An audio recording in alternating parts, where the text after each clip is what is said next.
Приветствую вас, жители Суперземли, на связи Кайрон. В этом видео обсудим с вами внезапное нападение иллюминатов на ряд стратегически важных объектов Суперземли, свежие подробности от датамайнеров касательно следующего патча, тестирование комбинированных боев с несколькими подфракциями, новой планеты, а также другие не менее занимательные темы. Устраивайтесь поудобнее в своих адских капсулах, начнем сразу же после короткой, но полезной рекомендации. Адские десантники, объединившись в единый мощный демократический кулак, совершили ряд гамбитов и выдворили мерзких хищных жуков с территории влияния Суперземли. Как гласит победный брифинг, после нескольких дней ожесточенных сражений нам удалось замедлить внезапное вторжение мутировавших терминидов. Число погибших граждан измеряется миллионами, а сумма выплат по страховкам, вероятно, будет еще больше. Ужасное внезапное нападение из загадочного мрака служит напоминанием об огромной опасности, которая будет грозить всем нам, если взор свободы будет затуманен. Проблема со штаммом хищник сохраняется на нескольких планетах за пределами мрака. На основании имеющихся данных, ксеноэпидемиологи построили модели распространения вируса. Если ничего не предпринять, скорость распространения штамма будет только возрастать. Генетическая вариативность придает действиям штамма элемент непредсказуемости. Безумные терминиды в очередной раз продемонстрировали свои разрушительные намерения. Их натиск удается сдерживать с большим трудом. Одно неудачное действие, и наши граждане могут пасть жертвой этой тирании. Мало того, что все 9 нападений были отражены, так еще и крайняя атака на научный центр планеты Фенрир-3 также была подавлена. Браво, друзья! Мы в очередной раз доказали наше непоколебимое превосходство над никчемными таракашками и врагами демократии. Однако не прошло и несколько дней, как иллюминаты решили сменить жучар и помешать нашей попытке остановить сингулярность Меридии. Под угрозой впервые оказалась планета Пилин-5, на которой начато строительство генератора репульсионного гравитационного поля, а также неожиданно находящийся на фронте жуков Тьюринг и снова многострадальный Фенрир-3. Новый главный приказ связан именно с этой атакой кальмаров. Центр науки на Фенрире-3 подвергся атаке со стороны просветленных. Одновременно просветленные нанесли удар по Пилину-5, месту строительства генератора репульсионного гравитационного поля. Цель врага ясна – поставить под угрозу наши усилия остановить меридианскую сингулярность. Эта атака доказывает правильность наших усилий и отчаяние просветленных, которые наконец нанесли удар по столь близким, а не малонаселенным колониям. Адские десантники должны защищать эти критические объекты. Однако эти события открывают для нас и новые возможности. При извлечении достаточного количества образцов наши ученые смогут глубже изучить, как просветленные контролируют неизбирателей. Глубокое понимание этой технологии позволит разработать контрмеры для защиты наших невинных граждан. На данный момент Пилин-5 в безопасности, а вот Фенрир отбить не удалось, но он все равно находится под влиянием Суперземли, потому что иллюминаты не оставляют планеты себе, как другие враги, а просто улетают гадить дальше. Захват Тьюринга только начался, все стабильно идет к тому, что мы выиграем эту планету. Однако сдерживание планет – это полбеды, большую сложность вызывает уничтожение более миллиарда неизбирателей. Поэтому советую в целях ускорения выполнения этого пункта приказа брать с собой на высадке турели, лучше всего огнеметную и гетлинга. Они отлично справляются с толпами зомбированных. Свежие подробности будущего патча нашел во внутренностях игры датамайнер Iron Sights. Как всегда, предупреждаю нелюбителей спойлеров и советую перейти к следующему фрагменту видео, если вы не хотите узнать некоторые подробности развития игры заранее. В своем посте на личной странице в бывшем твиттере Iron написал: несколько вещей, которые сейчас тестируются в Helldivers 2. Вторжение иллюминатов на Суперземлю, вторжение иллюминатов в сектор Альтус, новые типы компаний, регионы планет,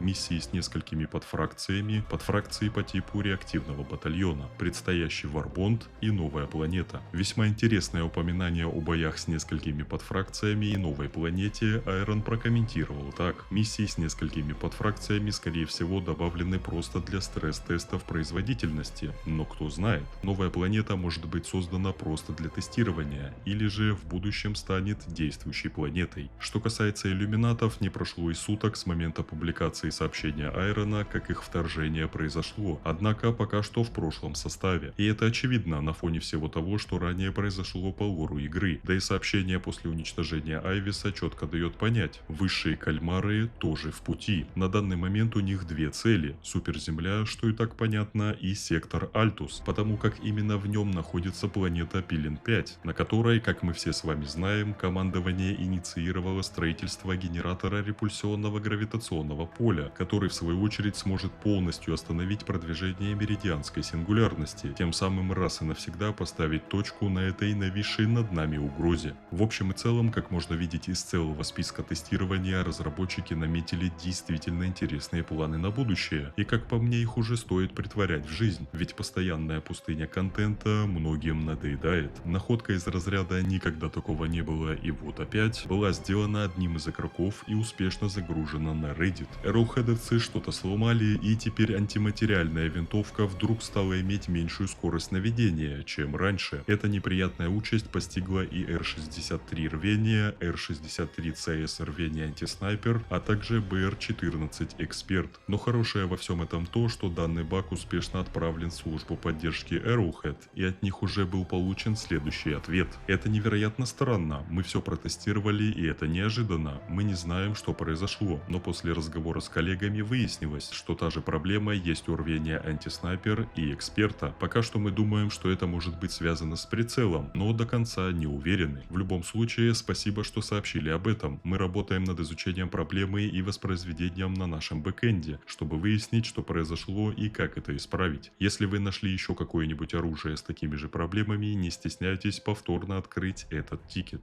Небольшое возвращение рубрики «Одолазные лайфхаки». Сваншотить рекордсмена по количеству хп в нашей игре, а именно шатуна завода, можно не только в уязвимые места на голове, но и прямо в нижнюю часть его лапы, в районе, назовем ее, стопы. Конечно, возможно, вы знали об этом и максимально преисполнились в своем познании, но уверяю вас, еще большая часть игроков об этом была не в курсе, и даже заядлые любители безоткатной винтовки. Это можно увидеть по комментариям к данной сенсации на Reddit. Помимо средней брони UF-84 убийца сомнений, обладающий эффектным внешним видом и пассивной способностью непоколебимый, которая уменьшает эффект ошеломления во время получения урона, тяжелой AF-52 и средней AF-91 с пассивкой на резист к урону от газа, наличествует в наличии тяжелая И-44 и средняя И-92 с 75% сопротивлением урону от огня. Личный приказ на ближайшие сутки уничтожить 250 неизвестных избирателей с помощью стратегемного пулемета «Доблесть». Настало время нашей постоянной рубрики «Комментарии подписчиков под прошлым видео». Первым на сегодня стало сообщение от подписчика с никнеймом Байкер. Также жду патча, что пофиксит задания с ядерными инкубаторами. Я уже буквально на них не хожу, ибо выходит ситуация, что выполнил 2 из 3, а на последний ты не можешь вызвать терминал, ибо стратегема просто не отображается. Как итог, отходим к точке эвакуации и уныло ждать конец миссии. Поступал так принципиально, ибо если участвуешь в миссии, то до конца. На одном из прошлых стримов в субботу специально запускал эти миссии, чтобы проверить, исправлен ли этот баг, и на удивление все прошло гладко без софтлоков. Видимо, мне очень повезло. Второй комментарий от Тёмы Стрелецкого. Рассказываю случай, который, я уверен, много у кого происходил. Как-то раз ставил эмоцию «стреляй», а поскольку она задействует пистолетный слот, то я, забыв о том, что поставил ультиматум, решил прикольнуться над другом. В итоге вся команда отлетела. Да, с этой эмоцией надо бы быть поосторожнее. Следующий комментарий от Reborn from Chaos. Я очень жду коллабу с Вархаммером, Сила Империума и Демократии в одном. Это будет невероятно. И в пропуске с коллабой Вахи обязательно должен быть скин на мех-костюм Патриот. Согласен, эта коллаба одна из самых ожидаемых в Helldivers 2. Четвертый комментарий от Наферлин. Для выпуска экстренных фиксов, если таковые, конечно, потребуются. Точно потребуется. Да, я вот такой человек, постоянно надеюсь на лучшее и что у разработчиков этой игры все в итоге получится. И последний на сегодня комментарий от Черешня. Господь Бог, они занимаются чем-то кроме отдыха. Отдыха от чего? От 2 масштабных обновлений в год? От лжи про дорожную карту? От другого отдыха? Для более частого выпуска обновлений нужен многочисленный штат, а Arrowhead'овцы расширяться не хотят для сохранения дружеской обстановки. Получается замкнутый круг. Да еще и в этот раз выпали праздники, но в целом шведы, насколько я понял, очень любят отдохнуть. Благодарю вас за просмотр этого видео, дорогие друзья. Не забывайте ставить свой адско-десантный лайк и подписываться на канал и наш телеграм. На связи был Кайрон, до встречи в новых видео. Черт возьми, дайверы.